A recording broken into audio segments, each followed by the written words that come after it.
If your first thought was please, no, you're human, and that's fine.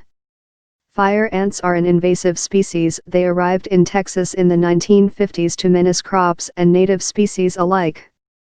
And floods like this have a habit of spreading the ants around even faster than their legs can carry them.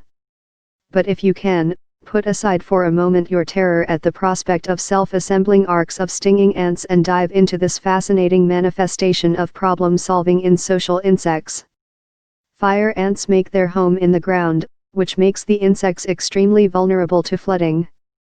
But should they detect something awry, the workers start linking together using hooks on their limbs. They form into a ball with the vulnerable members of the colony, eggs and larvae, and the queen bundled up in the center. Climate Desk: Hurricane Harvey heads for Texas. Fracking's favorite port, Corpus Christi, a critical port for the Texas oil and gas industry, is also one of the most vulnerable places in America when it comes to coastal flooding. Updated: how will Houston handle the deluge of Hurricane Harvey? This weekend's flooding threatens to overrun both the built and natural systems in Houston and its surrounding county. But should the raft make it to a dry surface, the ants form into an even more bizarre structure, a roiling, liquid Eiffel Tower.